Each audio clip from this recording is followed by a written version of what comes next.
Salut à tous, bienvenue chez les Baroudeurs, l'émission vélo qui part chasser les infos, les actus et les interviews. Qui dit interview dit invité. Ce soir, nous recevons un journaliste radio. Une fois n'est pas coutume, nous avons l'honneur de recevoir Olivier Perrier. Olivier Perrier est un journaliste et chroniqueur radio pour France Bleu Occitanie et France Bleu Limousin. Cet Auvergnat toulousain est un mélange hybride entre la fougue d'Occitanie et la force tranquille des plateaux du Puy-de-Dôme. Fidèle et adepte de Polo La Science, NDLR Jean-Paul Olivier, ce fan de cyclisme et véritable produit du terroir élevé aux exploits des champions des années 80 et 90, participera avec nous à notre énième émission libre antenne sur la Petite Reine. Comme une Madeleine de Proust, nous reviendrons avec lui sur les plus beaux revivals de ce sport magnifique qu'est le cyclisme, une émission libre antenne axée monument. À la barre ce soir de notre plateau radio, Loïc, le capitaine de route breton. Salut Loïc. Salut à tous, heureux de vous revoir dans cette période longue de confinement. Alex, le maintenant lieutenant confirmé de bord. Salut Alex. Bonjour à tous. Rudy, le tirailleur de la Pléiade et dynamiteur de course. Salut Rudy. Salut à tous. Chris Vroom, chroniqueur irrégulier mais toujours pressant, amiral de Twitter. Salut Chris. Salut à tous. Et notre invité, Olivier Perrier. Salut à toi Olivier. Bonsoir à tous. Donc messieurs, ce soir, émission libre antenne, on va dire accès monument classique. Notre émission précédente est une émission sur le Tour de France avec Jean-Noël Cossil. Aujourd'hui, nous avons l'honneur et le privilège de recevoir le journaliste de France Bleu, Olivier Perrier. Avec toi, on va parler un peu de vélo en général, libre antenne, et un peu des monuments en période de confinement. Donc on fait un peu des émissions rétro. Et pour lancer l'émission, on a un petit rituel qu'on fait depuis maintenant un bon mois, c'est le rapido vélo. Alors le rapido vélo, en fait, c'est un petit jeu où en fait chaque chroniqueur va te poser deux questions liées au champ lexical et au monde du cyclisme. Par exemple, le Mont Ventoux ou l'Alpe d'Huez. Et là, en l'occurrence, c'est un rapido vélo sur la thématique des monuments. Donc Alexandre, vas-y champion. Bon, je vais commencer, je vais entrer dans le vif du sujet. Plutôt Bonnen ou Cancellara? Bonnen. Tom Boonen, d'accord. Et tu peux développer ton choix. Pourquoi Boonen plus que Cancellara ou... Parce que Bonnen, quand il est arrivé, déjà, il a apporté, à mon sens, un certain vent de fraîcheur. Il a fait un truc énorme dès son premier Paris-Roubaix en terminant 3e et en étant le lieutenant d'Incapi. Et puis, son titre de champion du monde en 2005 sonnait vraiment comme un changement de génération à l'époque. Parce que quand on reprend le podium, on a Bonnen, Valverde et Anthony Gélin, que des mecs qui avaient moins de 25 ans. Et pour moi, c'était un peu le leader de cette nouvelle génération, capable de changer un peu l'image du cyclisme. Un Peter Sagan, avant l'heure, moins excentrique peut-être, mais en tout cas un personnage qui détonnait pas mal. À mon tour, si je te dis la Strade Bianche ou la Flèche Wallonne pour être intronisée comme 6e monument. Je vais dire qu'en fait, la Flèche Wallonne, avant, ça faisait partie des monuments, il y a très longtemps, Oui. parce que c'était dans le challenge des Granges-Colombo, en fait, qui reprenait toutes les grandes épreuves dans les années 50-60. Et après, quand il y a eu l'avènement de la Coupe du Monde en 89, il a fallu faire des choix et la Flèche Wallonne a été écartée de cette Coupe du Monde et du coup est passée au stade de semi-classique. Donc c'est vrai qu'elle a perdu son statut de monument et qu'on la résume aujourd'hui une course de côte dans le mur de Huy et parce qu'elle ne fait que 200 km. Donc je dirais la Flèche Wallonne parce qu'elle a toute son histoire derrière, mais monument en devenir, c'est vrai que l'Estrade Bianche possède tous les ingrédients pour être une course qui peut devenir mythique à la longue. Malgré son jeune âge, on va dire. Voilà. Oui, parce qu'elle va chercher des ingrédients qui font appel à la légende de ce sport avec les chemins blancs. Donc, c'est clairement ce qui plaît dans le monde du vélo aujourd'hui.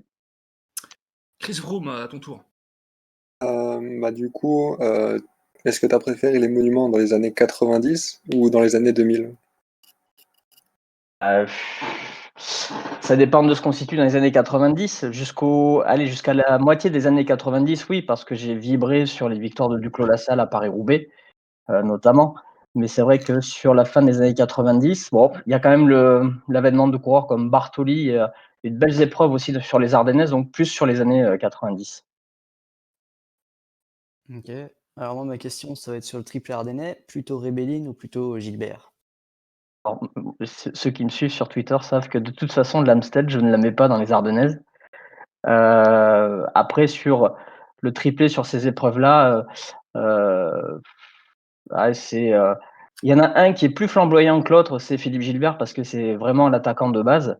Tandis que Rebellin, lui, était plutôt considéré comme un coureur qui calculait beaucoup, même si du coup, il a quand même réussi ce fameux triplé en 2004 et qu'il a été le premier à faire. Donc plutôt Philippe Gilbert. Rudy, à ton tour. Ça va être plutôt axé sur des difficultés spécialisées dans des monuments, plutôt le mur de Gramont ou le vieux Quarmont. Ah, le mur de Gramont.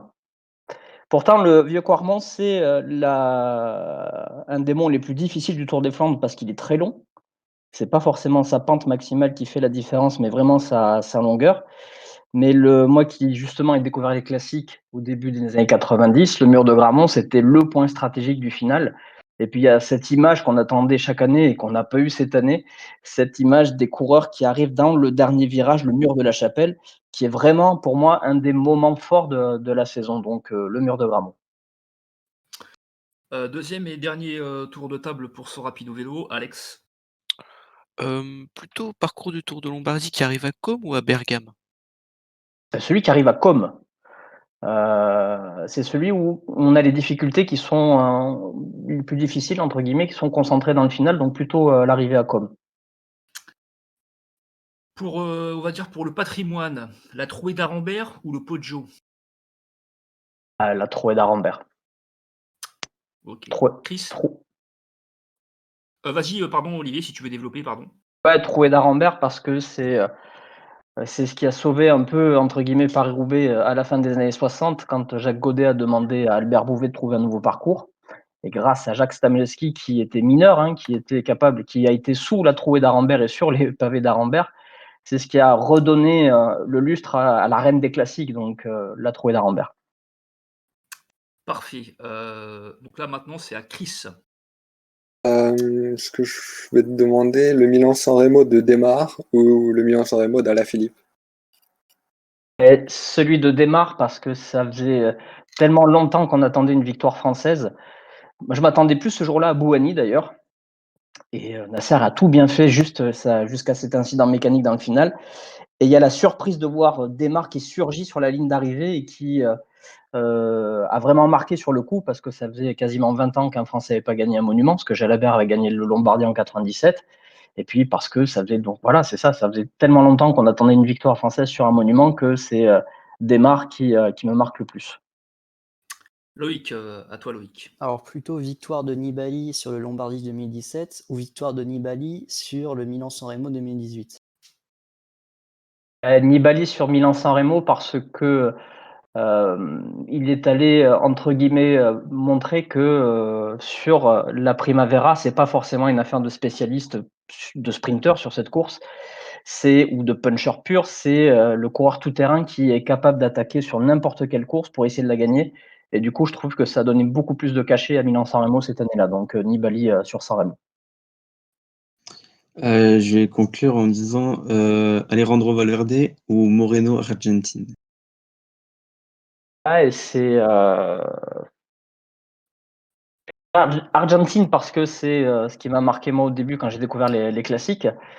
Mais à côté de ça, il faut quand même reconnaître que Valverde a une carrière étonnante par sa longueur. Impressionnant de savoir qu'il est toujours aussi bon malgré les années qui pèsent. Et puis parce qu'à côté de ça, c'est quand même un garçon qui est sympathique. Donc Valverde pourrait être la bonne réponse, mais je garde quand même le côté Argentine, le premier à avoir tutoyé le record de Merckx sur Liège-Bastogne-Liège, donc Argentine. Ok, bah, parfait pour ce petit tour de chauffe. Donc on est une émission libre antenne. Peut-être avant d'entamer la thématique monument et les des petites thématiques débats sur les monuments. J'aimerais qu'on participe à un tour à un tour général de table sur un fait d'actualité, sur par exemple ce qui se passe sur le Tour de France actuellement.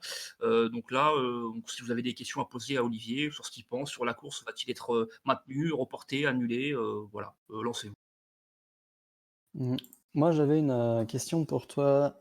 En tant que journaliste, qu'est-ce que tu penses du fait que la fédération de vélo la fédération française a annoncé qu'elle allait demander une dérogation pour les cyclistes pros et qu'en parallèle, des coureurs pros comme Calmejane ou comme Goujard, je crois, je ne sais plus, Calmejane, je suis sûr, ont demandé justement à ne pas avoir de dérogation et à rester chez eux. Qu'est-ce que tu penses de cette dualité-là un peu entre la fédération et les coureurs? Je dirais entre le syndicat même et les coureurs, puisque c'est, le syndicat qui est monté au créneau surtout, l'UNCP, parce que la fédération, elle, si j'ai bien compris, préfère attendre d'avoir entre guillemets «les mesures de déconfinement» pour vraiment se prononcer, même si, ils sont co-signataires de la lettre.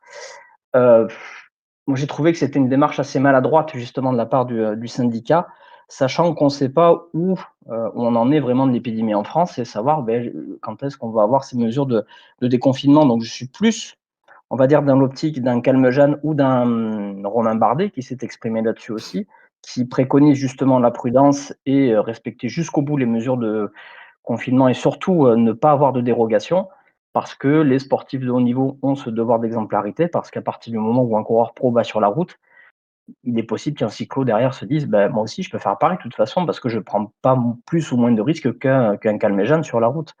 Donc le syndicat a tenté, je pense, une sortie médiatique.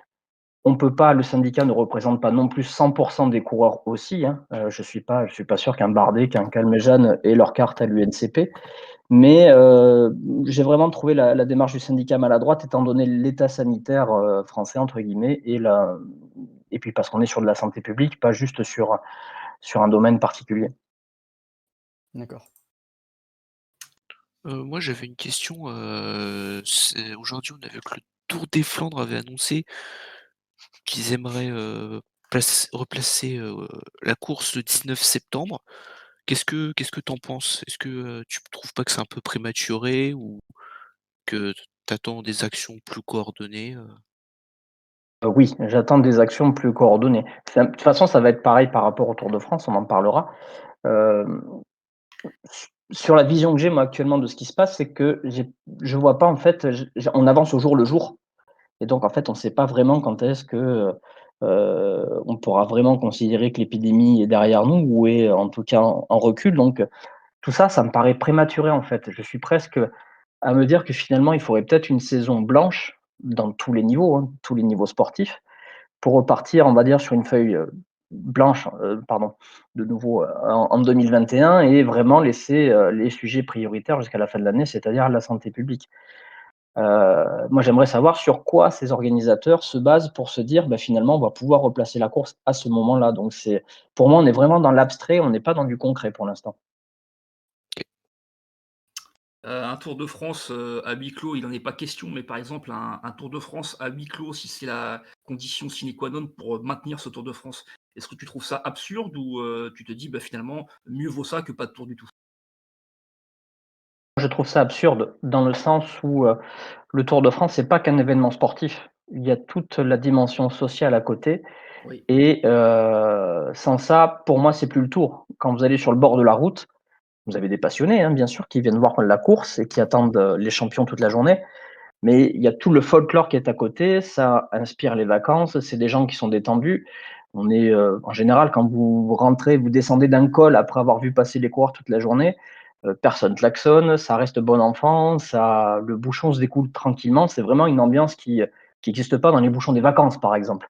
Donc il y a une vraie dimension sociale sur le Tour de France et pour moi, du coup, on peut pas le faire courir à huis clos parce que déjà, d'un point de vue logistique, ça me semble impossible parce que forcément les gens viendront sur le bord de la route.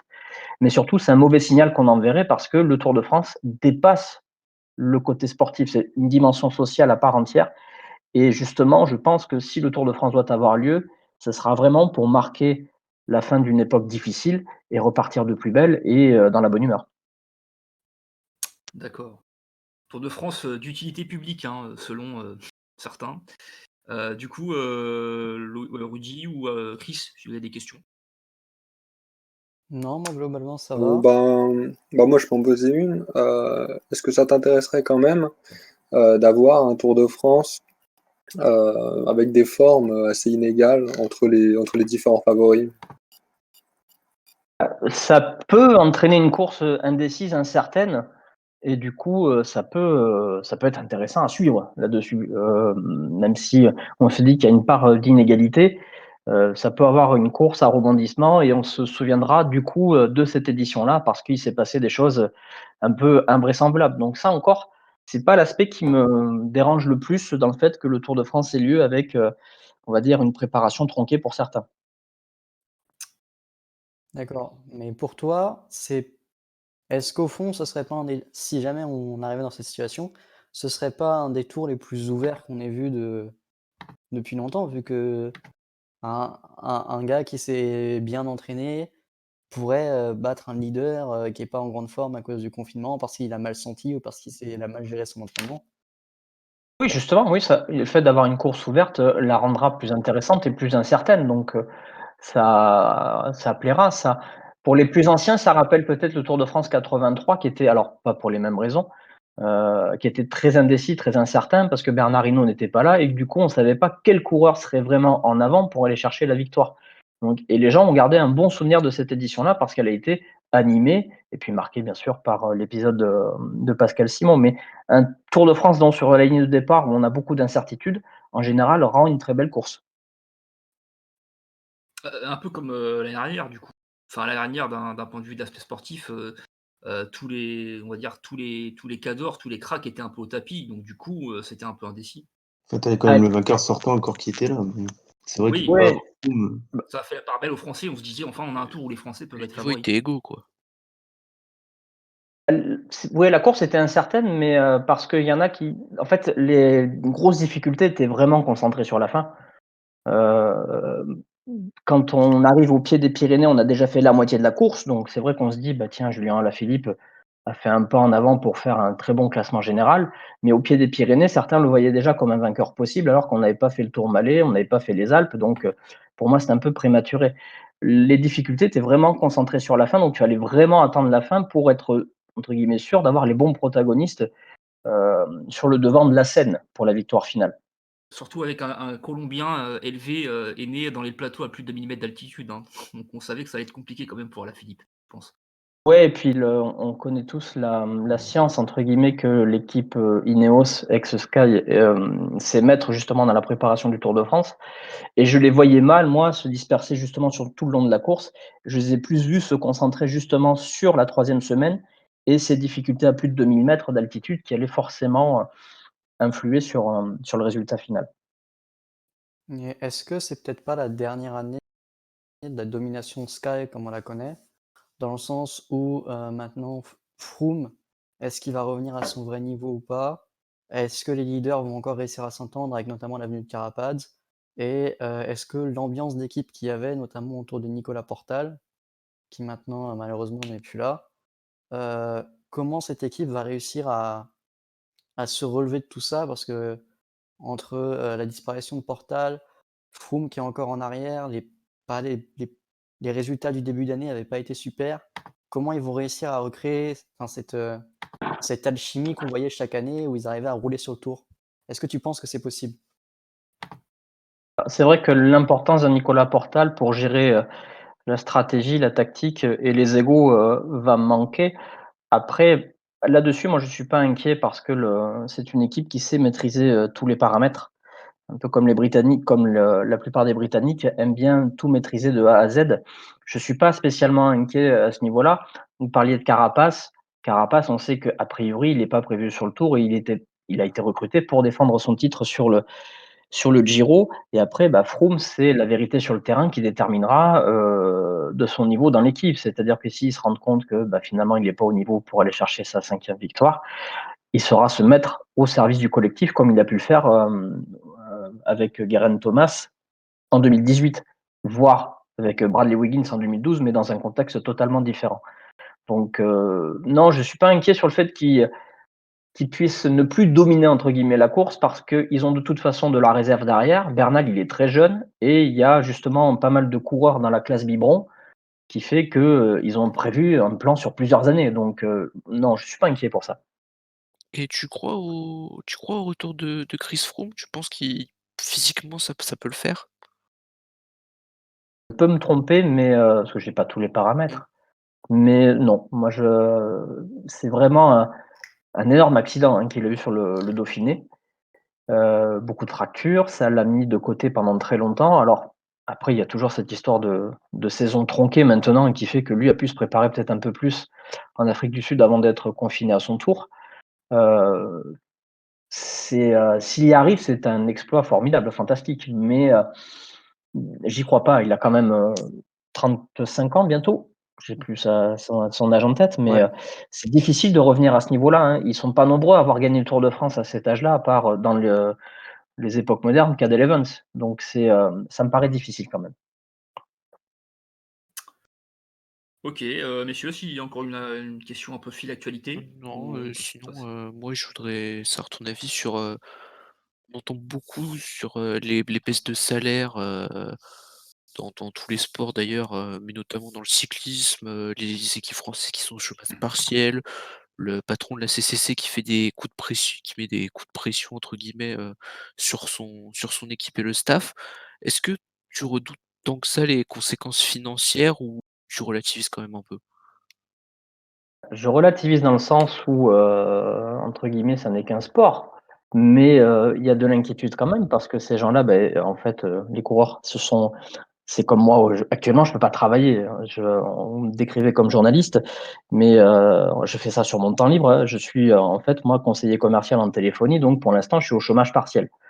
Donc c'est vrai que si la période dure, on se demande, ben, comment on va faire pour, reprendre le boulot et puis comment on va s'en sortir avec du chômage partiel. Les coureurs, c'est la même chose, hein. C'est des carrières qui sont très courtes. Donc eux, sont dans un aspect où ça peut commencer à être inquiétant de voir qu'on touche que le chômage partiel et puis dans d'autres pays, il y a peut-être pas les mêmes, niveaux entre guillemets «sociaux» et c'est vrai qu'il peut y avoir des inquiétudes sur des structures, qui sont pas aussi solides que les structures en France et qui du jour au lendemain mettent la clé sous la porte parce que, ben, les mecs investissent de l'argent, il y a pas de retour derrière, ils ont une boîte à faire tourner à côté. L'équipe professionnelle, du coup, c'est plus la priorité et du coup, oui, il peut y avoir des conséquences pour les équipes cyclistes, évidemment. Ok. Rudy, éventuellement, petite Non, mais je question. trouve sûr qu'au niveau de l'actualité, sur le tour, enfin, ça nous fait un peu bizarre de dire, mais bon, ça va être difficile de se tenir. Mais après, la priorité, ça sera de voir, je pense, comme a dit Olivier, de peut-être faire une saison blanche et de repartir pour l'année prochaine en 2021. Et pour rebondir sur Froome, ouais, c'est vrai que vu son âge, ça va être difficile de revenir à un niveau.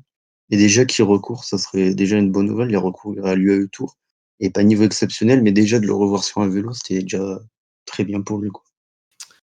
Donc, Rudy nous avait proposé une thématique monument. Donc là, on va lancer un peu le fil conducteur de notre émission. Donc, les monuments, les fameux 5 monuments, donc Milan-San Remo, Tour des Flandres, Paris-Roubaix, Liège-Bastogne-Liège et le Lombardie.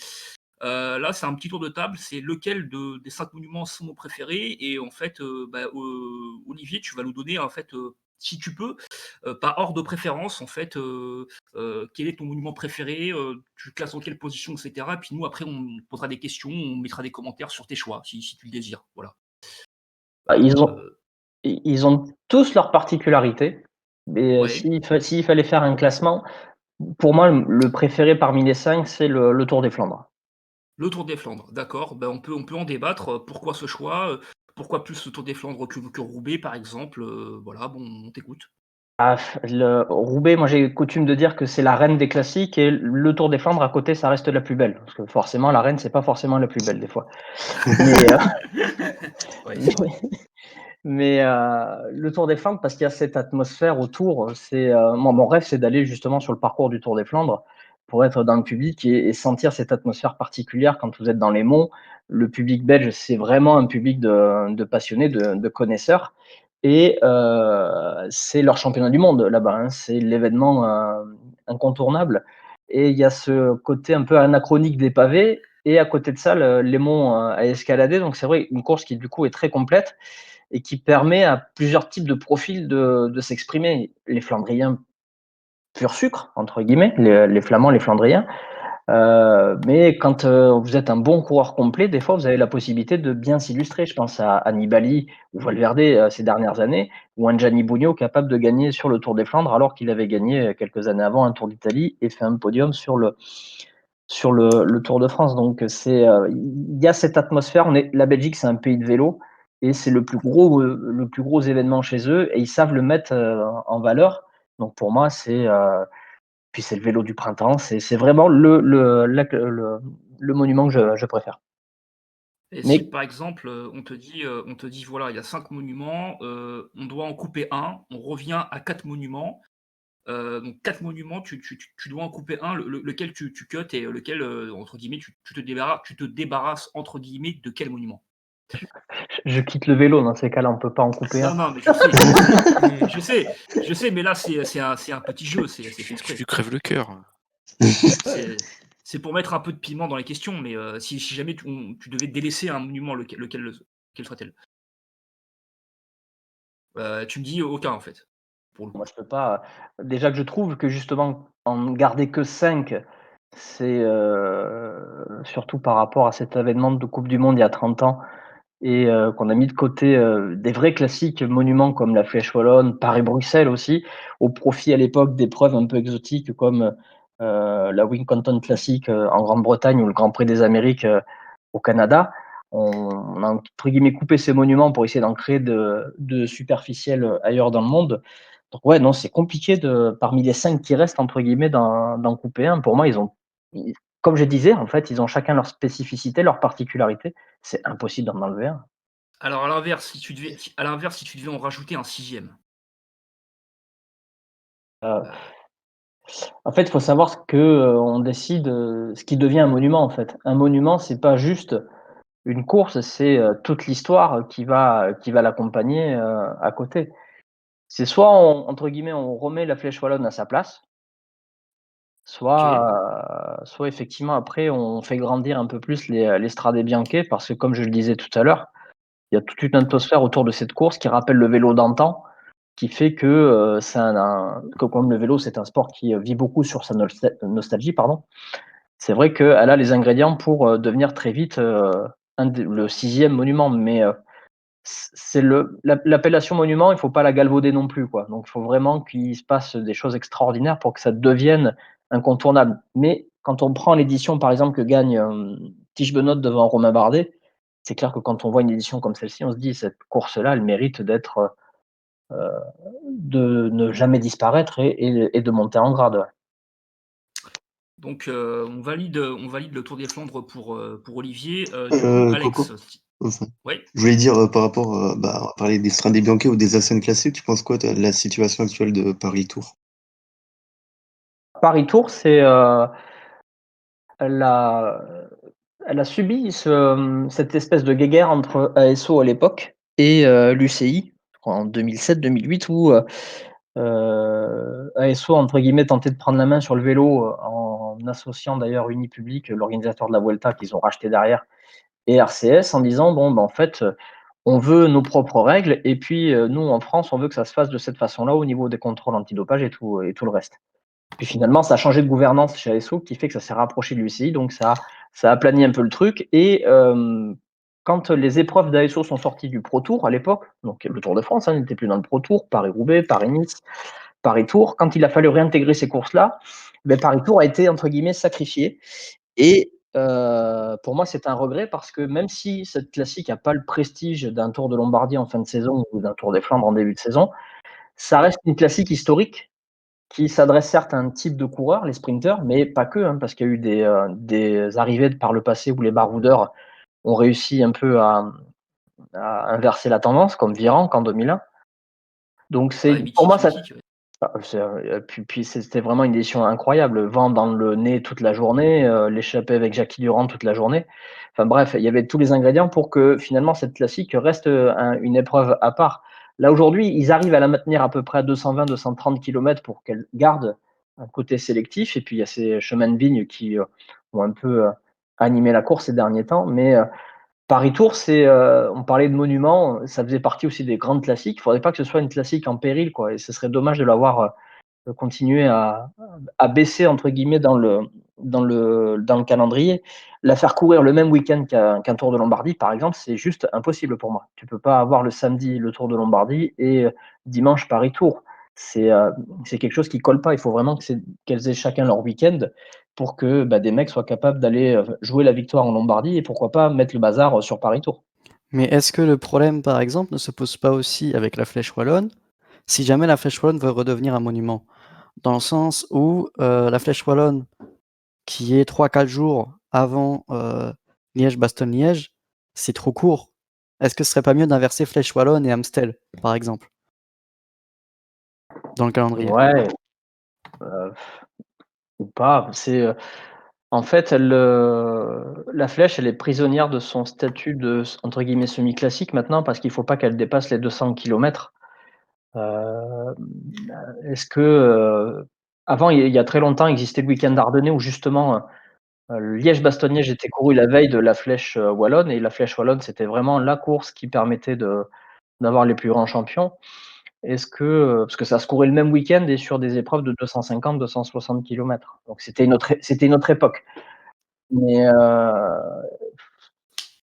je sais, ouais, il faudrait la «déplacer» aujourd'hui entre guillemets pour respecter les conditions de récupération, pour les coureurs, mais après, à 3 ou 4 jours d'intervalle, s'ils font 2 fois 2 rallyes de 200, un de 220 et un de 260, je sais pas si ça bouge beaucoup, si ça change beaucoup. La Flèche wallonne, peut-être, il faudrait, pour qu'elle reprenne entre guillemets qu'elle redevienne une course attractive, il faudrait peut-être repenser le parcours final.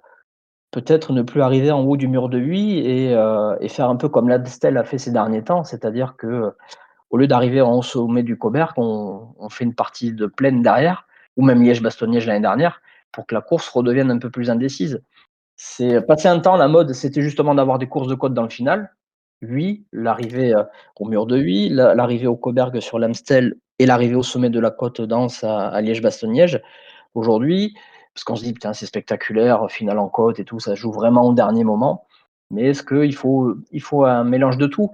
Et est-ce que la Flèche wallonne gagnerait pas à avoir un parcours, varié sur son final, avec une arrivée, entre guillemets «en plaine», avec quelques côtes dans le final pour essayer de faire la sélection? C'est à voir. Ouais.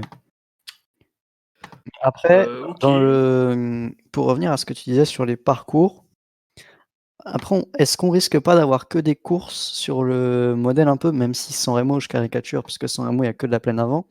Est-ce qu'on risque pas d'avoir des courses encore plus d'attente où finalement des mecs comme des Matthews ou des, Ivan Garcia Cortina pourraient passer et que finalement les punchers et même certains grimpeurs qui avant étaient en jeu dans ces courses, vont pas, se retrouver un peu délaissés si jamais on arrêtait les arrivées au sommet, par exemple, notamment le mur du Huy?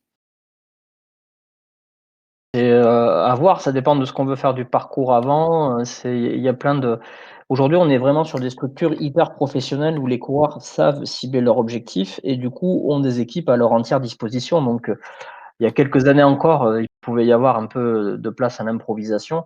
Là, on est vraiment sur des trucs qui sont hyper préparés. Les coureurs ont leurs objectifs et ont les effectifs à leur côté pour qu'un Michael Matthews, par exemple, puisse jouer la victoire dans telle ou telle course, et ils feront en sorte de cadenasser la course.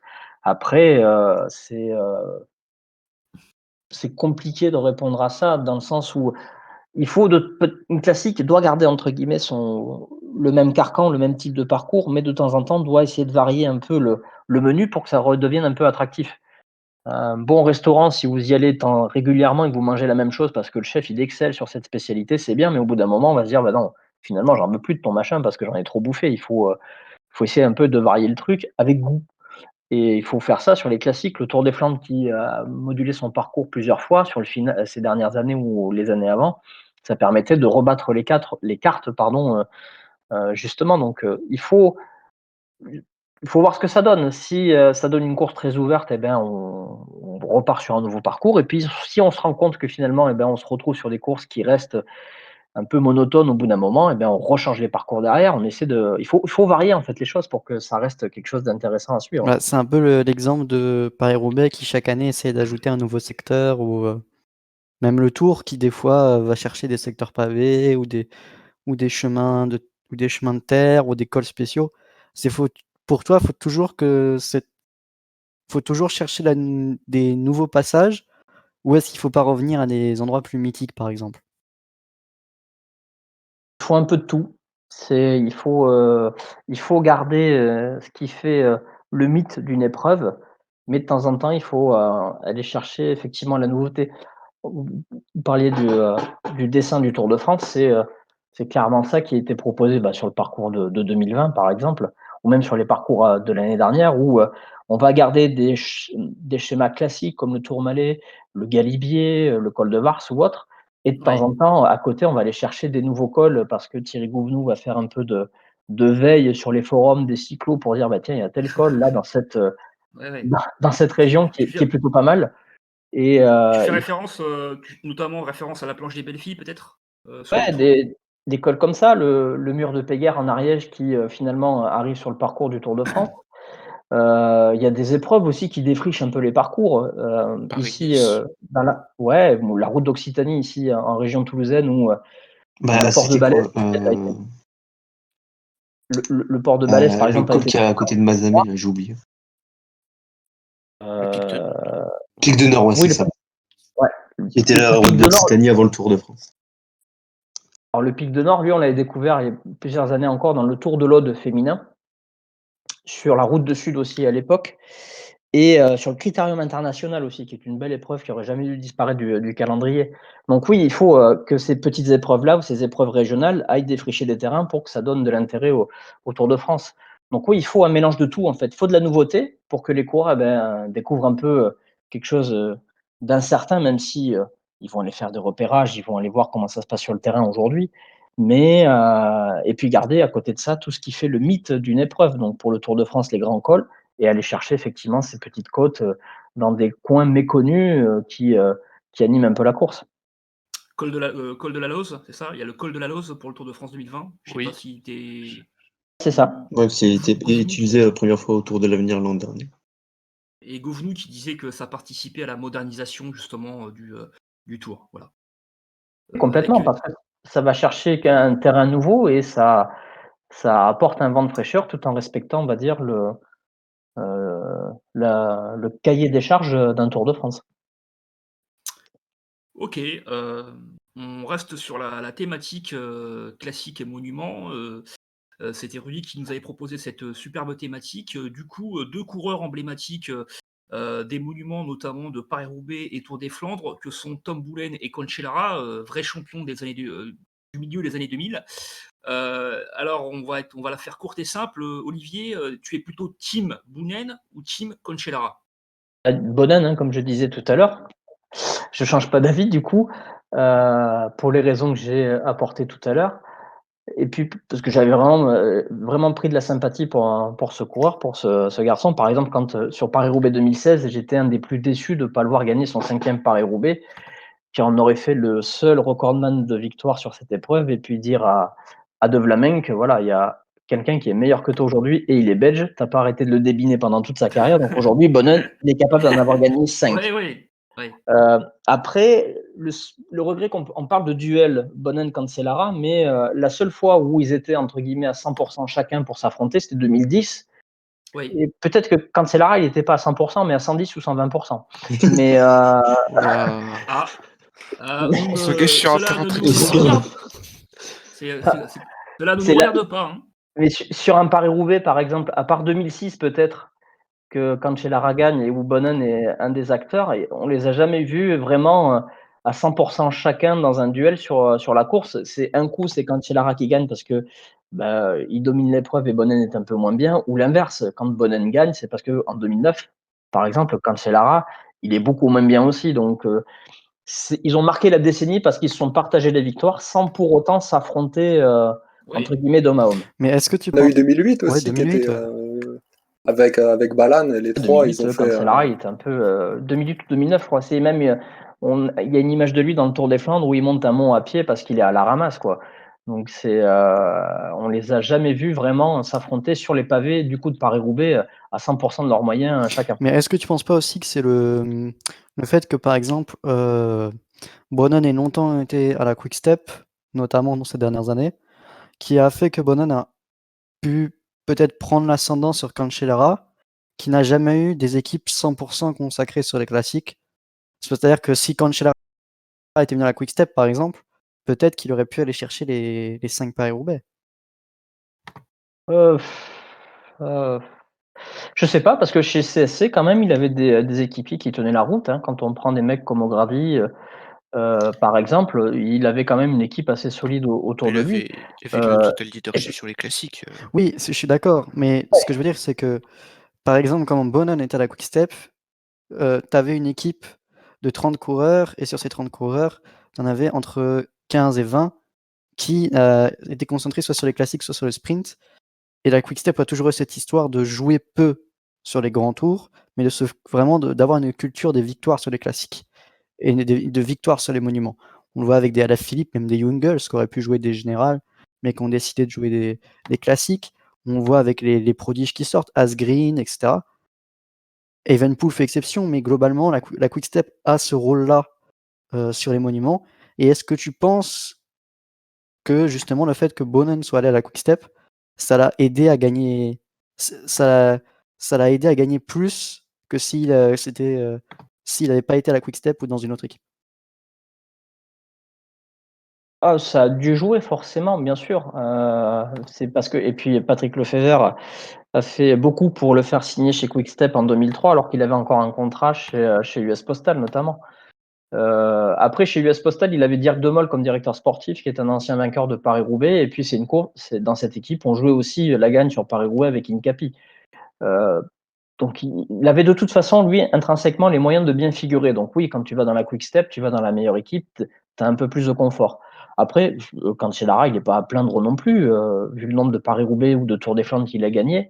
On ne peut pas dire qu'il soit passé à côté de sa carrière sur ces courses-là. Ils sont vraiment quasiment à égalité. Donc, je Et pense pas Milan-San que. Remo, il a un Milan-San Remo aussi, Ouais. hein, Cancellara. Hein. Ah, voilà, c'est ça. C'est Cancellara est allé gagner Milan-San Remo que Bonnen n'a pas Alors que réussi à c'était faire. un bien meilleur sprinter que Fabian Cancellara. C'est ça qui est assez surprenant. Mais Cancellara savait que pour gagner Milan-San Remo, il ne fallait pas jouer que sur le sprint aussi. Il fallait faire la course avant, notamment dans la Cipressa ou dans le Poggio. Donc, il y a il est allé chercher des victoires dans les classiques que Bonnen pouvait prendre aussi, mais en jouant sur un registre différent. Donc non, Cancellara, je ne pense pas qu'il ait été dans la mauvaise équipe pour viser les classiques. Il était plutôt bien entouré et dans une bonne structure. D'accord.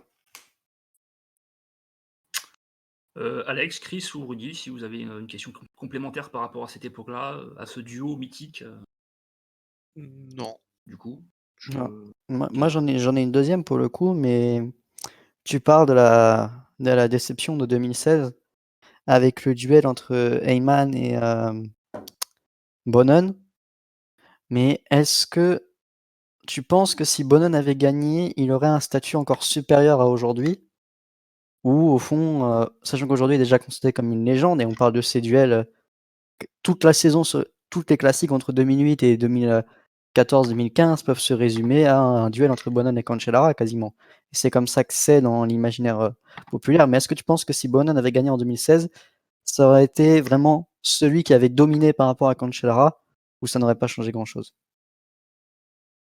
Ah, ça l'aurait assis un peu plus sur le côté légendaire.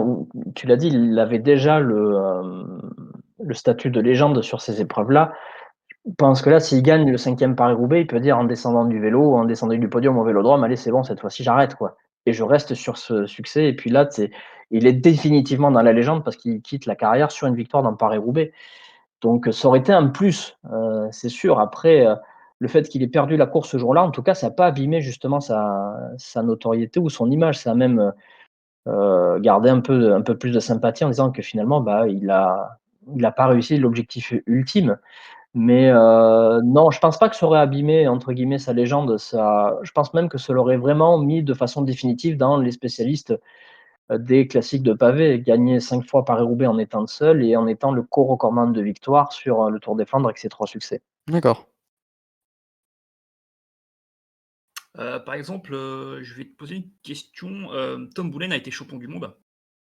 Le fait que, par exemple, Cancellara soit on va dire, plus un profil rouleur et non pas un sprinter, voilà, enfin, plus profil rouleur, et cetera. Est-ce que tu penses que ça affecte un peu son image ou que ça dévalorise un petit peu ses performances? Par rapport à son duel, par rapport à un Tom Boonen, par exemple? Je sais pas si Non. tu vois ce que je veux dire? Non, Pas du tout? non, ça, justement, ça apporte une spécificité à chacun. D'un côté, on a le routier sprinter, Bonnen, OK. et de l'autre côté, le beau rouleur, quoi, spécialisé classique qui est Cancellara. Donc non, le fait qu'ils avaient, pardon, chacun leur registre, particulier fait que, Justement, justement, ça a rendu ouais, OK. oui, voilà, ça rend entre guillemets le duel un peu plus intéressant parce que c'est le rouleur contre le sprinter. C'est où quand on part sur un Tour de France, on voit le grimpeur face au rouleur, et ben là, c'est un peu pareil. C'était le rouleur face au routier sprinter. Donc ça a donné un peu de sel à leur duel. Est-ce que ça a gêné Cancellara pour devenir champion du monde? Heu, oui et non. Il avait, tout misé lui sur 2009, sur le circuit de Ouais. Mendrisio où, il fait 5e je crois de mémoire, où il a essayé d'animer la course, mais le circuit était peut-être un poil difficile pour lui, même si cette année-là, il est capable de gagner le Tour de Suisse. Donc, il a tenté son coup, lui, sur les championnats du monde. Il l'a tenté plusieurs fois, mais peut-être qu'effectivement, on est tombé sur des années où ça se jouait souvent sur des emballages de 30 ou 40 coureurs. Ça l'a peut-être gêné un peu, mais il s'est donné les moyens. Il aura en tout cas essayé d'être champion du monde chez lui, quoi. Autre grand champion, de cette époque-là qui est toujours en activité, Rudy, si tu es toujours là, est-ce que tu peux nous le présenter et présenter un peu sa carrière? Ça va ouvrir un peu notre débat sur, Philippe Gilbert, voilà. Oui, bah, Philippe Gilbert, bah, à l'heure actuelle, tout le monde le connaît. C'est le fameux Wallon venant de Verviers, qui a remporté depuis l'année dernière un quatrième monument différent, à savoir le quatrième Paris-Roubaix. Il a remporté aussi le Tour de Lombardie, le Tour des Flandres aussi très récemment en 2017 et Liège-Bastogne-Liège lors de son triplé ardennais. Alors tout d'abord, je voulais dire, quelle est la place de Philippe Gilbert dans l'histoire du cyclisme? Est-ce que c'est vraiment un très très grand, par exemple, est-ce qu'on peut le mettre directement à la hauteur d'un Bonen ou Cancellara au niveau des classiquemen, peut-être au niveau d'un Dave Vlaming ou de Sean Kelly qui a remporté lui aussi 4 monuments différents? À quelle place se situe Philippe Gilbert? Oh, bah, il a une carrière qui, est plutôt,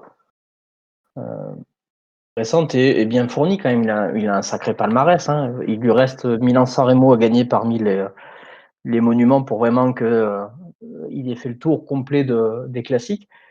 Donc ça restera, quoi qu'il arrive, même s'il n'arrive pas à gagner Milan-San Remo ou s'il n'arrive plus à gagner de classique aujourd'hui, il restera un grand champion, capable d'avoir été champion du monde, de gagner des grandes classiques, et avec la manière, hein, parce que quand il gagne le Tour de Flandre en 2017, 2017 ou 2018, j'ai un trou de mémoire, avec 2017, ouais, avec son échappée, c'est quelque chose d'assez impressionnant. Là où il m'a vraiment le plus impressionné, c'est l'année dernière en allant chercher la victoire sur Paris-Roubaix, parce que pour moi, c'est plus un profil à la Bartoli, par exemple, capable de gagner et sur le Tour des Flandres et Liège-Bastogne-Liège, ce qu'il a fait lui aussi. Donc c'est vraiment là qui m'a surpris et que finalement il a gagné, entre guillemets, glané ses derniers galons de grand champion, même si c'était plus approuvé. Le situer dans une hiérarchie parmi d'autres, c'est un peu compliqué, mais il restera dans les mémoires comme un très très grand champion, un très très beau coureur. Ouais. D'accord. Et par exemple, tu penses que par rapport à un Tom Boonen ou un Cancellara, tu le situes, même si c'est pas forcément comparable, mais tu le situes à quel niveau? Est-ce que tu penses qu'il peut être encore au-dessus de ces coureurs-là?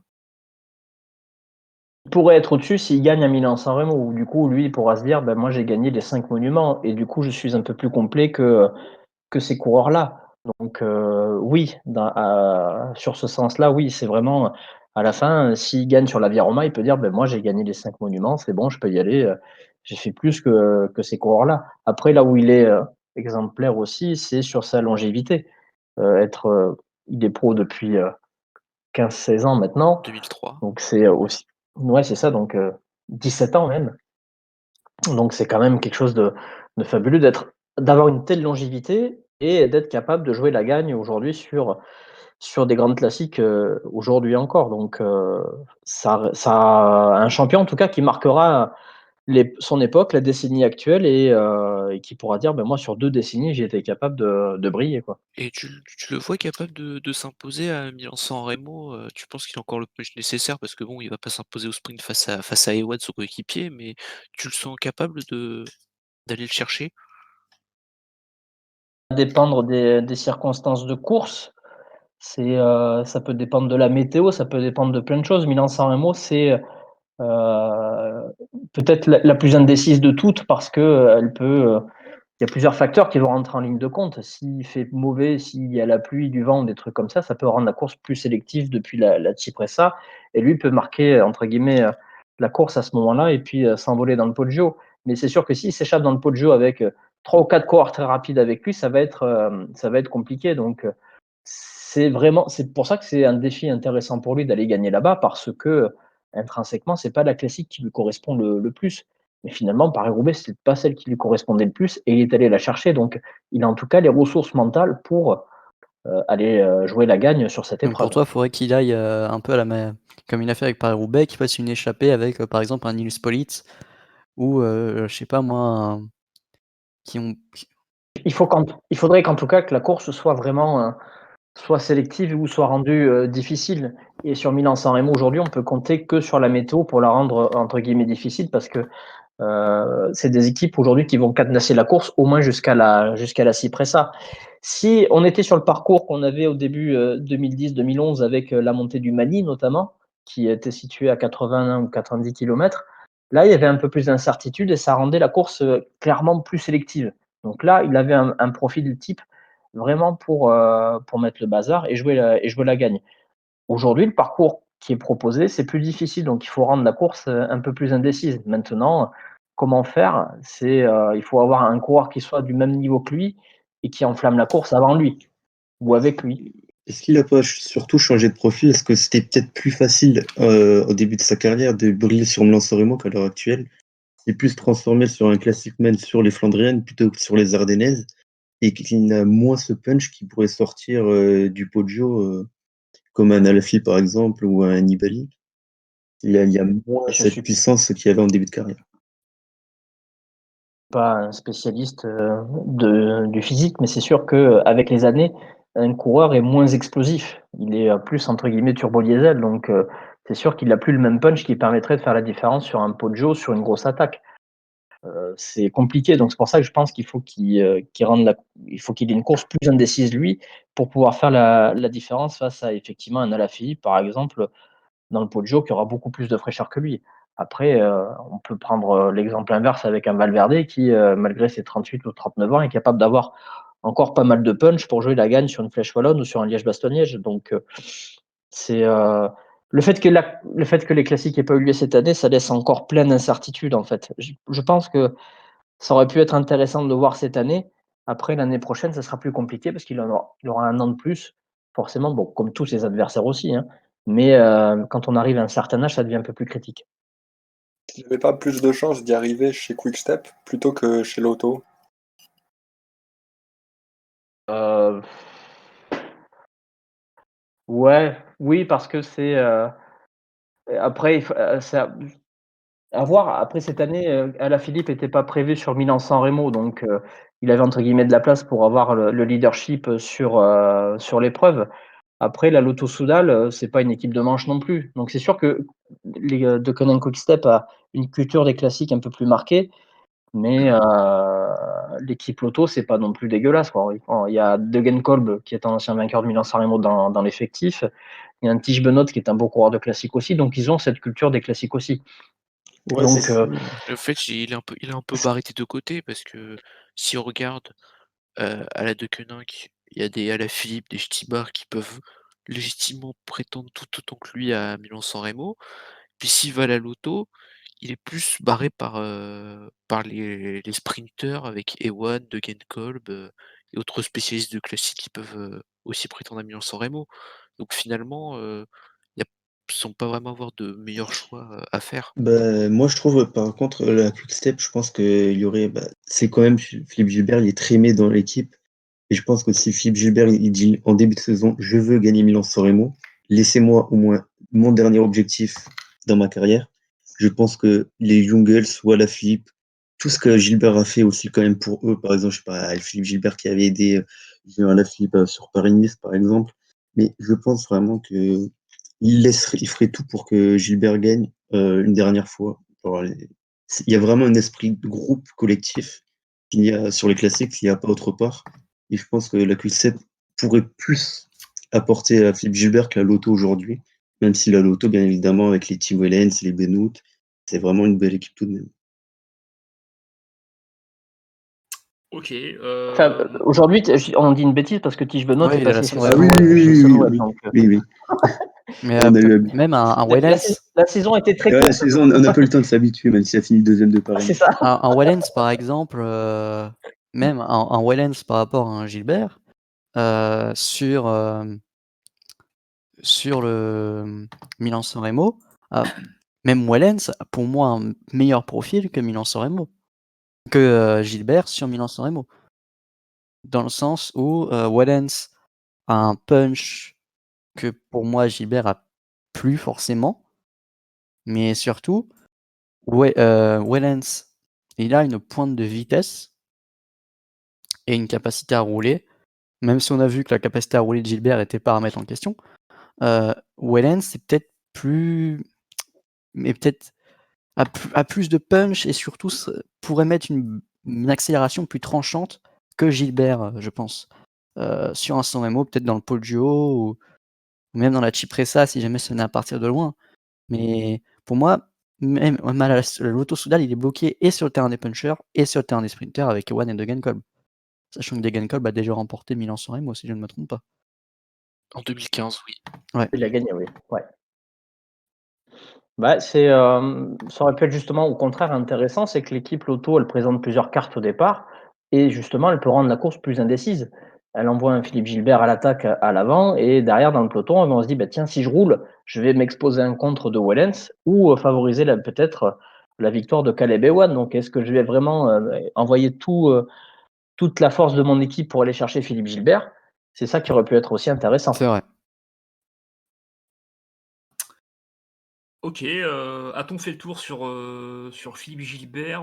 Peut-on peut-être passer maintenant à la thématique, on l'a appelé notre plus beau monument. Alors là, on va faire un petit tour de table et à la fin de ce premier tour de table, on finira par Olivier et tu nous parleras de ton plus beau monument, c'est-à-dire en fait la plus belle édition que tu as pu suivre en tant que spectateur. On va peut-être faire un petit tour de table. On commence par Alex. Quel est ton plus beau monument? Celui que tu as le plus apprécié, et que tu as pu assister en tant que téléspectateur. En tant que. Enfin, quel monument ou une année bien précise, une édition bien précise?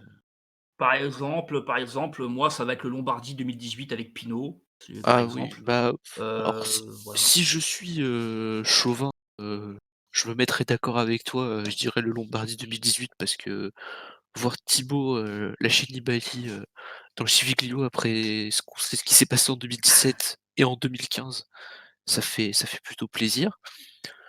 Mais sinon, un monument qui m'a marqué,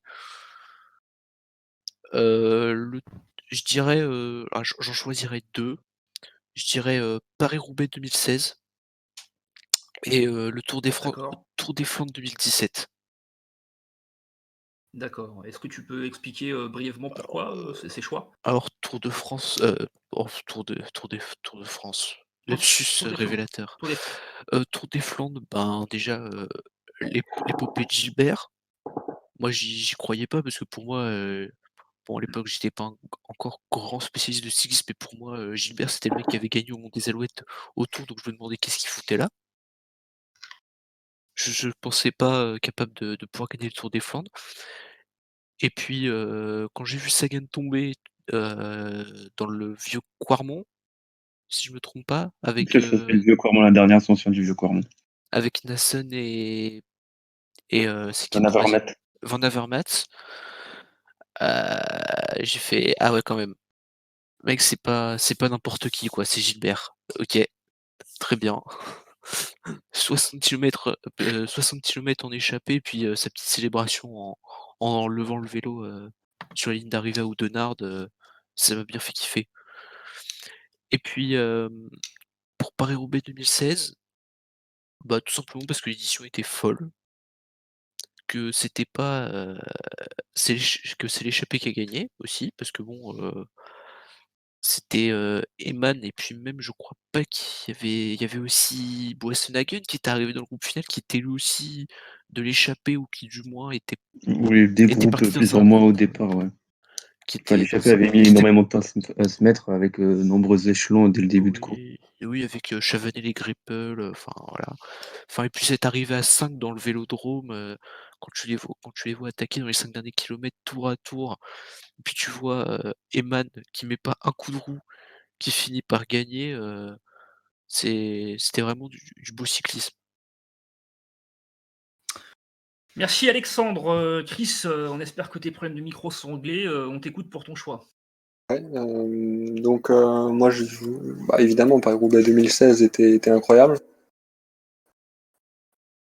Paris-Roubaix Ok. 2016, on m'entend ou... Ouais, on t'entend, t'inquiète pas. On t'entend. Donc Euh, si tu veux expliquer pourquoi ce choix. non, Moi, non, j'entends sinon- pas, moi.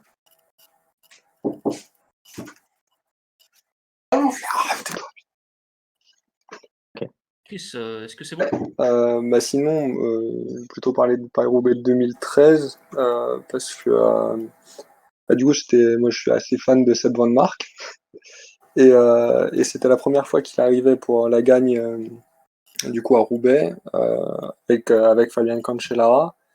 Et voilà, et c'était un peu, c'était là, il était tout nouveau encore à cette époque-là. Et je me souviens qu'il avait une vraie chance de victoire au sprint. Parce que du coup, bah, ouais, on y croyait un petit peu, et c'était sympa. Et puis bah, aussi les chutes de Stibar et de Vandenberg sur la fin, où Quickstep jouait parfaitement aussi et se fait éjecter comme ça. Donc voilà, j'ai gardé un très bon souvenir de cette édition. Et bon, même si c'est Cancellara qui gagne à la fin, mais voilà, histoire d'être un peu original. Ok. Loïc, capitaine de route Alors breton. moi, À ça va toi, être un Loïc. Paris-Roubaix aussi, mais c'est pas un Paris-Roubaix qui a beaucoup fait parler, mais c'est le Paris-Roubaix 2018 remporté par Sagan. Parce que pour moi, en Oui. fait, c'est pas forcément la victoire de Sagan en soi. Il s'est passé tellement de choses qui représentent vraiment le vélo. Tu as Siskevicius qui finit, c'est le dernier à finir. On lui fait réouvrir le vélodrome alors qu'il finit 40 ou 45 minutes. Il est hors délai évidemment, mais il dit je reviendrai l'année prochaine et il fait 7ème. Il est à à Ouais, la Delco et Marseille, c'est ça? il revient l'année d'après et Ouais. il fait top 10 en fait. Il fait top 10 sur Paris-Roubaix, il fait 7 ou 8, je sais plus. Je croyais qu'il faisait un top 20, mais il me semblait pas que c'était un top 10. Ah si, il fait Si, un, je crois, il fait 9e ou 8e, un truc du genre, je crois. ouais, il me semble qu'il fait 8ème, Ouais, 8e, ouais, je pense. Siskevicius, sur Paris-Roubaix, et c'était pour moi, c'était une aventure dans le sens où le mec a quand même réussi pas à se venger un peu, mais 9ème, il a fait 9ème. Il se venge un peu, et surtout ça montre une belle aventure de vélo. Il y a aussi l'échappée avec Didier et même Marc Soler. Marc Soler sur les Marc pavés. Soler en échappée, lui, c'était à Et voir. Wallace. Marc Soler sur les pavés, Yellow Wallace. Et une belle échappée, Didier qui va jusqu'au bout, le sprint final avec Sagan. Bon, on sait que c'est Sagan qui va gagner, mais Didier il lâche pas. Et puis il y a aussi le côté un peu tragique, ce qui fait que c'est une édition qui m'a marqué, c'est la mort de Goulartz qui fait un malaise. Et c'était de voir toute cette unité dans le vélo, dans le monde vélo, et de voir comment finalement c'était en fait le cyclisme était une grande famille. Et vraiment, c'est une édition qui m'a très fortement marqué parce que pour moi, il y avait tout ce qui faisait le vélo en fait. Je voulais parler par rapport aussi à Paris-Roubaix 2018. Il y a aussi l'arrivée sur le vélodrome de Jimmy et Tanguy Turgis ensemble. Oui, Jimmy et Ils Tanguy étaient Turgis, chez c'est Vital ça. Concept, ouais. Et sachant que maintenant les deux ne courent plus. Ouais. Ça, c'est assez bizarre de se dire ça d'ailleurs. Bon, personne n'a cité Arnaud Desmar alors Ah, sans rien. Ah, bah Mais non. déjà, pour revenir juste sur Euh, sur celle que gagne, Desmar, déjà pour moi, et je suis d'accord avec toi, Olive, quand tu dis ça, c'est Boigny par tes favoris, en tout cas du camp français.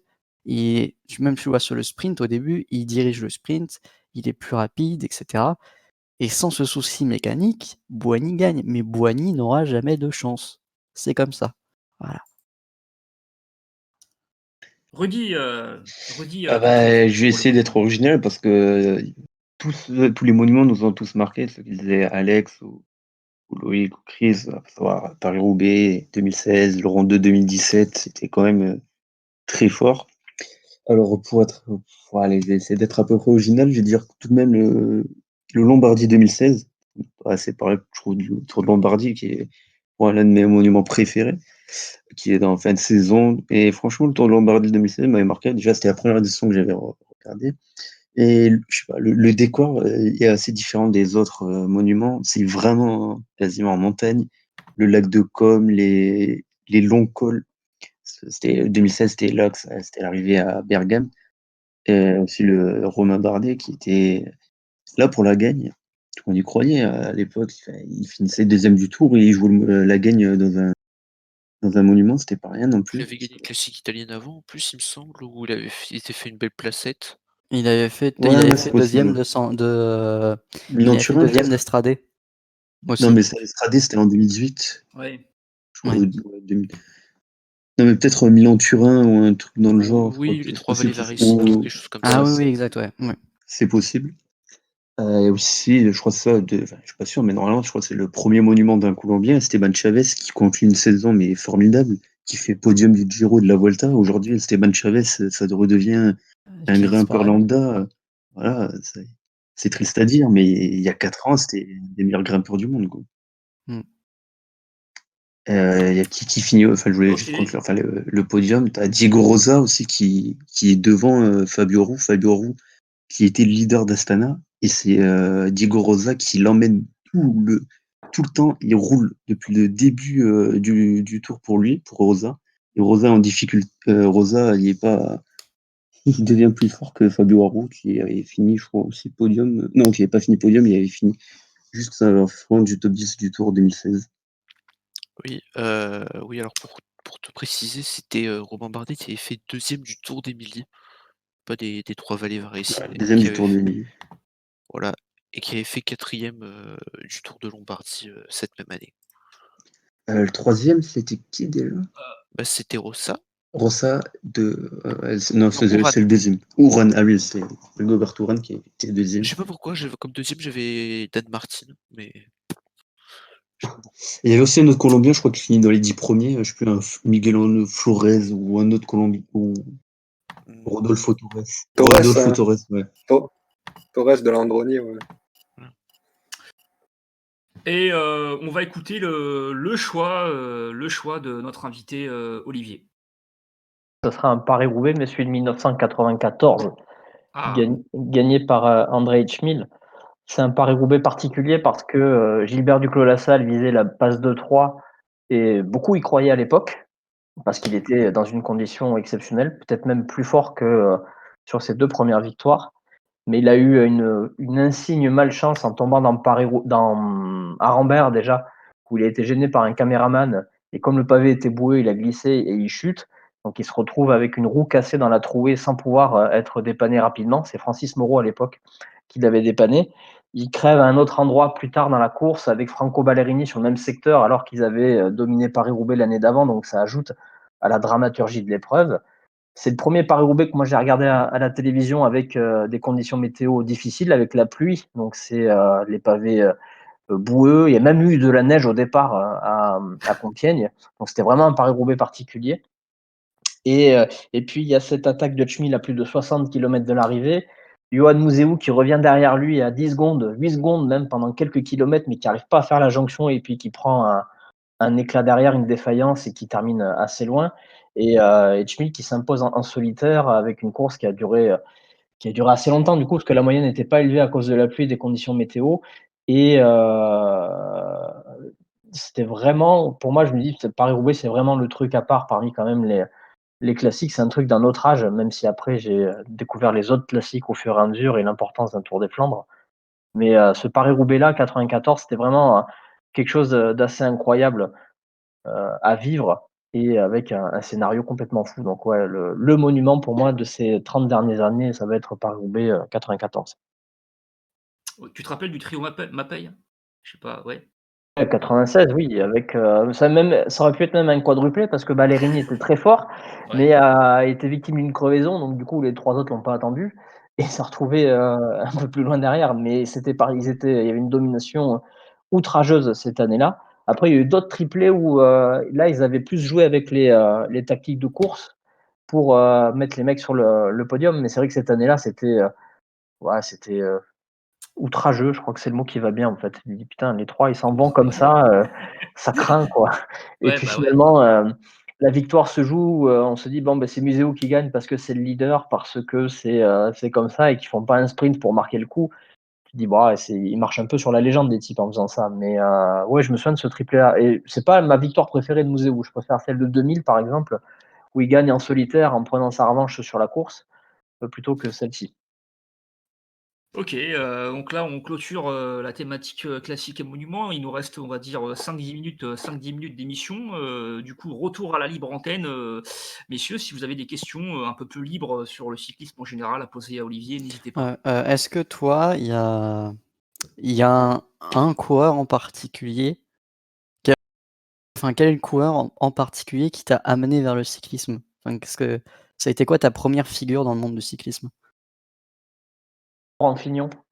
C'est le Tour de France 89, parce que j'étais tout gamin à l'époque, j'étais en vacances, chez mes grands-parents en Auvergne et je voyais mon grand-père qui regardait les étapes du Tour de France, donc forcément quand on est gamin, au bout d'un moment, on s'intéresse à ce que font les parents ou les grands-parents et je me suis mis à regarder le Tour de France à côté de lui et Fignon portait le maillot jaune, donc j'ai toujours cette image de Laurent Fignon avec son maillot jaune Super U en tête et puis bien sûr, on l'a revu, il y a pas longtemps du coup sur la chaîne L'Équipe, c'est le final aux Et 8 Champs-Élysées, secondes. Et 8 avec secondes.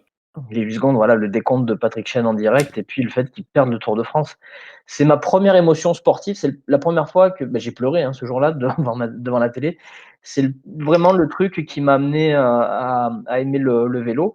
J'avais suivi le Tour de France l'année suivante un peu plus de façon distraite. Je n'ai pas suivi intégralement. Et puis à partir de 91, je me suis mis à le suivre de A à Z. Donc c'est à partir de là vraiment que j'ai mis le doigt entre guillemets dans l'engrenage et que j'ai rien lâché depuis. Mais ouais, la première figure, c'est Laurent Fignon.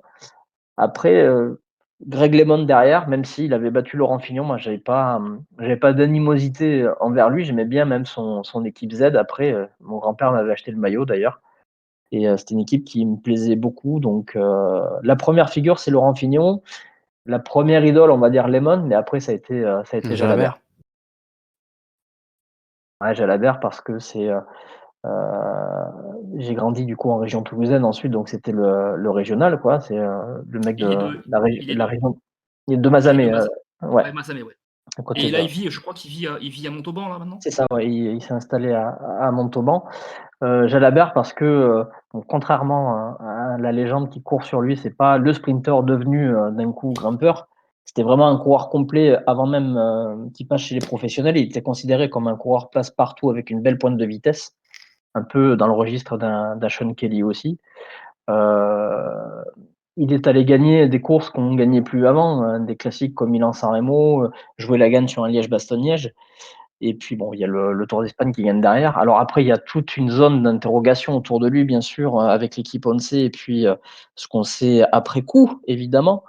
Mais ça reste malgré tout, l'idole parce qu'il est tombé aussi dans une période où, dans le cyclisme français, il y avait une autre tête d'affiche, Richard Virenque, qui brillait de mille feux sur le Tour de France. Donc c'est vrai qu'il y avait plus de sympathie dans le public pour un Richard Virenque qui brillait là où il fallait, alors qu'à côté de ça, Jalabert était régulier sur tout le long de la saison et malheureusement pour lui, se planter sur le Tour de France comme en 96, comme en 97. On ne parle pas de 98, c'est de la façon dont il quitte la course ou même en 2000 où il perd pied dans la montagne. C'est vrai qu'il a eu cette histoire d'amour compliquée avec le Tour de France qui fait que, à l'époque, il était moins aimé qu'un Richard Virenque, alors qu'en fait, il avait, à mon sens, beaucoup plus de capacité et c'était surtout un meilleur coureur que Richard Virenque, quoi. Olive, je me permets, hein. Toi qui es de la région Occitanie, donc région toulousaine, forcément, est-ce que tu te rappelles de Christophe Rinero? Bien sûr. Alors, pour les plus jeunes, ou ceux qui nous écoutent, Christophe Rinero, il a quand même été meilleur grimpeur du Tour en En parlant de meilleur 98. grimpeur, il y a un tournoi en Ça. ce moment. Et en fait, comment tu expliques, ça comment tu expliques en fait, bah, qu'on l'a vite oublié, qu'on est passé assez, enfin à autre chose et que finalement sa carrière a été très éphémère, pour le coup? Alors, Rinero, moi, la première fois que j'en ai entendu parler, il avait gagné la première étape cyclo du Tour de France en 93. C'était Vélo Magazine qui l'avait Ouais, organisé à ouais. l'époque, et c'est Oui. le premier coureur qui l'avait gagné à l'époque. Il est passé pro chez Guimard, chez Cofidis, où je crois qu'il avait couru d'abord à la Mutuelle de Seine-et-Marne, je sais plus, il faut que je vérifie. Euh, il était considéré du coup comme un bon espoir, un bon grimpeur. 98, c'est l'année Bah, où il explose parce qu'il gagne une étape sur le Midi Libre et puis il y a le maillot à pois sur le Tour de France. Bon, c'est un Tour de France particulier. Et il gagne le Tour de Tour l'Avenir, ouais, il remporte le Tour de l'Avenir en 98, ouais. ouais, devant Bellocchi notamment, qui courait chez Euskadi. Et puis c'est vrai que derrière, alors il a eu un problème physique, il avait un problème au genou à l'époque, après son Tour de France 98, qu'il a mis un peu en retrait. 99, il avait c'était une saison blanche en fait, alors qu'on attendait après lui, mais du coup il s'est retrouvé un peu à la ramasse. Il y a quelques coups d'éclat derrière. Il va gagner une étape du Tour du Limousin en 2002, mais il est loin de son niveau d'origine. Et je crois que la dernière fois qu'on le voit, c'est en 2006 chez Saunier Duval. Il est dans une échappée sur une étape du Tour, l'étape où Cyril Dessel prend le maillot jaune. Qu'est-ce qui explique pardon, le fait qu'on ne l'ait pas vu au même niveau qu'en 98? Parce que quand on regarde le Tour de France 98, finalement, c'est vraiment une édition à part. Il y a ce qu'on Oui, sait par bah, oui. rapport à l'équipe Festina, bien sûr. Pantani qui gagne et qui fait le doublé après sa victoire sur le Tour d'Italie. Yann Ulrich qui fait deuxième, qui perd plus de 8 minutes dans l'étape des Deux Alpes. Mais ce qu'il faut se dire, c'est que déjà à l'époque, Yann Ulrich n'avait pas le même rendement qu'en 96 ou 97 parce qu'il n'avait pas bien digéré sa victoire, on va dire, en 97. Beaucoup de sollicitations, prise de poids, etc. Il a mis énormément de temps à revenir au meilleur niveau. Et puis après, c'est la course entre guillemets décapitée parce qu'il n'y a plus l'équipe Festina et derrière c'est que des outsiders qui viennent se signaler, hein. Bobby Julik troisième, l'équipe Cofidis qui fait 3 mecs dans le top 10 et qui gagne le classement général, qui fait presque on va dire un tour à la Festina quoi. C'était vraiment une année à part, c'était vraiment un truc à part et ce qui fait que Rinero peut-être a évolué à un niveau qui était au-dessus de ses valeurs intrinsèques peut-être et qui fait qu'ensuite, derrière, il a jamais pu, retrouver Bah, ce après, niveau-là, non quoi. plus, je dirais les maillots à pois, ils ont pas non plus une grande, renommée, reconnaissance, au final. Parce que, par exemple, qui se souvient en Puis 2010 d'Anthony Charteau, aujourd'hui? Pas grand monde. moi, Non, mais mais Non, mais non, je pense que les non, mais je pense que quand tu parles de Charteau et notamment Thomas Voeckler en 2012, les Français sont enfin les coureurs français sont très attachés, à ce maillot distinctif, je pense. Il y a un après, apport, il y a un impact émotionnel qui est très fort et je pense que c'est très dû aussi à l'époque de Virenque, peut-être. il faut aussi, se rappeler dans quelles conditions Rinero prend le maillot à pois, hein. Il le prend sur la fin du Tour de France parce qu'il est deuxième du classement du meilleur grimpeur et que, le porteur du maillot à pois et qui avait quasiment gagné ce classement, c'est Rodolfo Massi, l'Italien, qui avait gagné à Luchon et qui se fait prendre, du côté de Chambéry à l'époque où sa valise est pleine de produits dopants, même, et du coup il se retrouve exclu du Tour de France. Son surnom à l'époque c'était le pharmacien, donc ça voulait bien dire ce que ça veut dire. Ouais, Donc en ça veut fait, tout dire, ouais. Rinero il se retrouve avec le maillot à pois parce que le porteur du maillot à pois en fait a quitté la course. Donc il s'est retrouvé en plus avec le maillot à pois sur des circonstances de course, donc il n'a pas passé de col en tête cette année-là, donc c'était vraiment le maillot à pois presque. C'est difficile c'est pas très gentil à dire, c'est vrai, mais c'était le maillot à pois par défaut quoi. Donc c'est pour ça que avoir un maillot distinctif sur le Tour de France 98, c'est ça relève de l'anecdote parce que c'est un Tour de France particulier. Avec Jalabert, je crois, qui était champion de France, à cette époque-là, Ouais. enfin qui avait le maillot de champion de France et qui avait fait qui avait institutionnalisé la grève. Vous étiez tous, tous les coureurs étaient assis, je crois, à une étape. Ouais, Et alors pareil, là aussi, on retient que c'est Jalabert qui, oui, mène voilà, la oui, grève, mais c'est, les oui, coureurs, du peloton qui vont le voir parce qu'il est numéro 1 mondial, parce qu'il est champion de France pour prendre la parole et qu'à oui, la base, Jalabert, il voulait pas le faire. Absolument, pris oui, absolument. il a pris la parole du coup avec, cette déclaration où il explique qu'en gros, puisqu'on traite les coureurs comme du bétail, les coureurs bétail, vont ouais. se comporter comme du bétail en faisant grève et en s'asseyant. Et puis finalement, il voit que, derrière les mecs, ils reprennent la route, et font l'étape. Donc il se dit: «Attends, ils me poussent à prendre la parole et puis finalement derrière ils tiennent pas leur parole en faisant ça», du coup, il est parti en attaque, en échappée avec, son frère Nicolas et Bart Voskamp pour animer la course. Et on dit: «Puisque vous voulez faire la course, on va la faire». Mais, à la base, il n'était pas, dans sa tête, il cherchait pas à vouloir prendre la parole à ce moment-là. Donc il s'est retrouvé leader d'une grève, malgré lui. Exactement, ouais. Du coup, peut-être une ou une dernière question, tour de table, les gars, pour notre Moi, invité. en tout cas, non, personnellement, je pense qu'on a bien fait le tour sur les classiques. Non, ça me va aussi. Ok. Bon, super. On va clôturer cette émission. Merci Alex, merci De Chris, rien. De rien. merci Loïc, De rien. merci Rudy, et puis merci à Ouais. toi, Olivier. On a aussi un dernier petit rituel, Olivier. Notre invité tu as le mot de la fin, tu as l'épilogue, voilà. Donc si tu veux, tu peux dire ce que tu veux, voilà, pour clôturer cette émission. Déjà, je vais commencer par vous remercier pour l'invitation, c'était super sympa. C'était plutôt cool de pouvoir échanger un peu sur l'actualité cycliste parce que ça nous manque. Clairement, on a un manque de vélo aujourd'hui. Que dire après? Qu'on espère, pouvoir justement reparler d'une actualité chaude, c'est-à-dire faire des comptes rendus de courses, s'extasier de nouveau devant les courses cyclistes. Ça voudra dire qu'on se retrouve dans une situation bien plus favorable qu'aujourd'hui et ça nous ferait pas de mal. Très bien. Ok, super. Chères auditrices, chers auditeurs des baroudeurs, on vous souhaite une bonne soirée, une bonne nuit, bon courage pour le confinement et à bientôt pour des aventures vélo. Salut. Salut. Au revoir, merci.